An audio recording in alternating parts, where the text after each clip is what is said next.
ay kamakailan po ay lumapit po ang mga kamag-anakan nitong mga OFW at humingi po ng tulong sa Tutok Erwin Tulfo at ACT-CIS o Anti-Crime to Community Involvement and Support para mapauwi itong mga OFW na pinapahirapan, winawalang hiya dyan po sa Middle East. Sa awa po ng Panginoon Diyos at maraming salamat sa Overseas Workers Welfare Administration. Maraming salamat din po sa LUG International Agency. Ano pa? At sa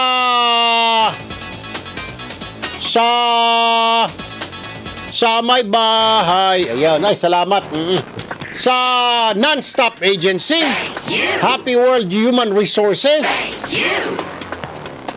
ay napauwi po ang mga sumusunod na mga kababayan natin na inilapit po sa Tutok Erwin Tulfo at sa ACT-CIS. At narito po sila at sila po ay nakauwi na sa ating bansa.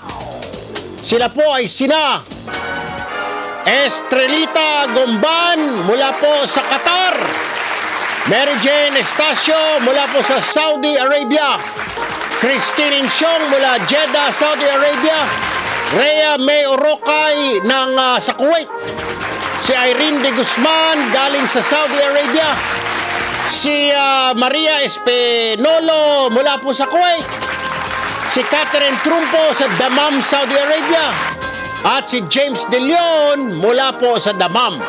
Sa mga tumulong po sa OWA, maraming salamat. At saka syempre sa mga iba't ibang mga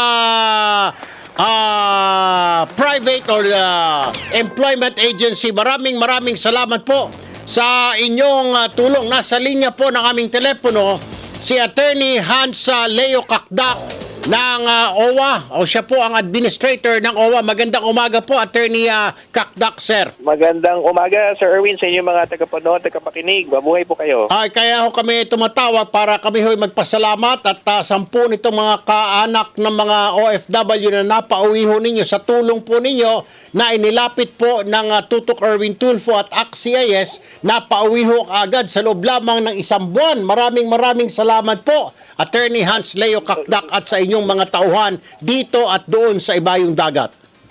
Isaga ng akin, Sir Erwin, kami pa ang dapat magpasalamat dahil napaka tingkad po ng koordinasyon natin at yung inyong mga outreach at advokasya. Dahil po dyan, ang daming natutulungan. Marami pong salamat sa inyo, sir. Matagal na rin po tayong magkatuwang sa pagbibigay ng serbisyo sa OFW. Wag ho kayong manawa sa amin, sir, at hayaan nyo ho't patuloy ho kami makikipag-ugnayan sa inyo para marami pa tayong mga kababayan na mapauwi po pag kinakailangan po pauwi dahil mga naabuso ho roon. Kaya salamat po again at nakapag 1 buwan lang ho na nilapit namin sa inyo ito. Yung iba ay umabot po sa Pasko, yung iba naman ay umabot pa po sa New Year. Kaya maraming salamat sa napakabilis na aksyon ng OWA. Thank you, Attorney Kakdak.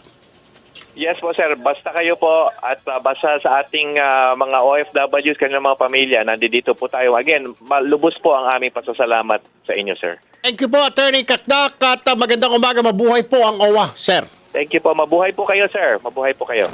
Samantala, bayan, nasa linya rin po ang ACT-CIS nominee na siya ni Miss Ninya Taduran. Ma'am Ninya, good morning. Diyos maray na aga kanimo, kapatid na Erwin. Andito kasi ako sa Bicol, sa aking hometown, sa Iriga City. Ay, alam mo, very overwhelming ang pagtanggap sa atin dito. Kaya ang puso ko talaga, alam mo naman ako, a certified Bicolano, certified taga-Iriga. So, iba talaga dinumog tayo ng mga tricycle drivers. Tapos, yung mga kapatid natin sa hanap buhay, mga local radio stations, iba talaga. Iba talaga ang Tulfo Brothers. Iba talaga ang Erwin Tulfo. At Idol Rafi Tulfo. Kayo talaga mga idol ko. Ma'am, kaya kami napatawag, pasalamatan lang din ho namin ang inyong grupo, ang AXIS o ACT-CIS, dahil po sa tulong na rin ninyo na siyam po sa mga kababayan natin na yung kanilang kaanak humingi ng tulong, lumapit po sa Tutok Erwin Tulfo at ACT-CIS at ngayon po ay nakauwi na. Humabol po ng Pasko yung iba Yung iba naman ay itong New Year, tulad po nito si Estrelita Gumban ng Qatar, napauwi na ho yan. Nilapit ho natin sa kanyang agency mismo, sa Laga International Agency. Yes. Si Mary Jane Estacio sa Saudi, nilapit natin sa OWA. Christine Insyong ng Jeddah, nilapit natin sa OWA. Rhea May Orokay, galing sa Kuwait. Natulungan po ng non-stop agency sa tulong na rin po ng ACT-CIS. Irene de Guzman sa Saudi, pinauwi po ng Happy World Human Resources nung malaman na inilapit po ng ACT-CIS, at si Jubita Vicente galing sa Riyadh. Gayon din si Maria Espinolo ng Kuwait, Caterina Trumpo ng Dammam Saudi, at James Delio ng Dammam OWA, na nilapit ho natin. Nilapit ng Tutok Erwin Tulfo sa pagkikipag-ugnayan po sa inyong grupo sa ACSIS o ACT-CIS, na inilapit naman ho natin sa OWA. Kaya maraming salamat po sa tulong din po ng ACT-CIS sa Ma'am Ninya. Naku, alam mo, Erwin, yan ang tatak Tulfo at tatak ACT-CIS party list. Aha. Alam mo naman yan na action agad. At kung hindi rin dahil sa inyo, sa Erwin Tulfo Action Center, syempre kayo ang naglapit na yung ating mga siyam na mga kababayan. Alam mo naman, nasa priority list natin yan. Agenda ng ACT-CIS party list yung mga kababayan nating OFWs na in distress, nangangailangan ng tulong natin, minamaltrato sa ibang bansa. Alam mo talagang that's an ultimate sacrifice para mapalayo sila sa kanilang mga mahal sa buhay. Kaya nga, andyan yung Action Center ni Erwin Tulfo. Andyan din si Idol Rafi Tulfo na siyang nasa likod nga nitong ACT-CIS party list. Kaya masasabi ko talaga, Erwin, na yan ang tatak Tulfo at tatak ACT-CIS party list. Talagang it's a major accomplishment. And of course, sa mga tulong na rin ng ating mga government agency. Andyan din ang OWA na kaagapay natin. Of course, hindi yan magiging possible kung hindi rin sa kanila. At sa Erwin Tulfo Action Center. Kaya kami rin ay nagpapasalamat sa inyo dahil ang ACT-CIS party list ay pinagkakatiwalaan din. Ma'am, matanong ko lang kasi meron lumapit na ilang kababayan natin, actually magkamag-anak sila, si Mrs. daw, iniwan na ni Mr., ay mayroong 8 anak, ay hindi man lang sinusustentuhan dyan. Nagtatanong kung pwede raw ba lumapit. Sabi nung ina, kung pwede raw lumapit, yung ina niya ay 62 years old na. Kung pwede raw lumapit sa ACSIS, sabi ko, pwede ho. Sabi ko, baka para sa OFW lang. Sabi ko, hindi, pwede rin. Sabi ko, ilapit kay Ma'am Ninya Taduran, sabi ko, ng ACT-CIS.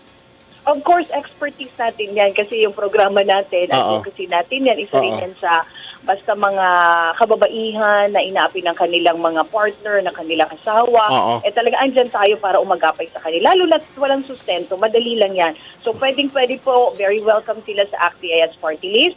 At syempre, iba pang mga concern. Ang tanong kasi, ma'am, hindi naman sila kasal, pero parang live-in, pero naanakan siya 8 anak nitong si lalaki, at si lalaki ay nasa abroad daw, may kasama ng iba. Pwede raw bang humabol, Ma'am Ninya?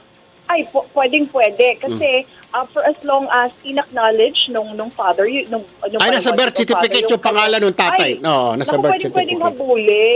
Erwin, alam mo naman yung pwedeng habulin. Kahit nasa ibang bansa pa siya. Kahit sa ang lupalo pa siya ng mundo, pwedeng habulin natin ng Erwin Tulfo Action Center at ACT-CIS party list. Alright. Nako, Ma'am Ninya, maraming salamat ho. Kami tatawag sa inyo from time to time. Thank you very much. Maraming salamat din at andito nga kami sa Bicol para sa ating relief operation sa ACT-CIS party. Anong meron ho dyan? Anong meron?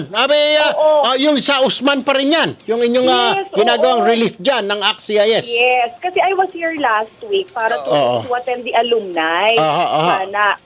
Alam mo ba, muntik pa kaming maabutan at talagang knee-deep na yung baha.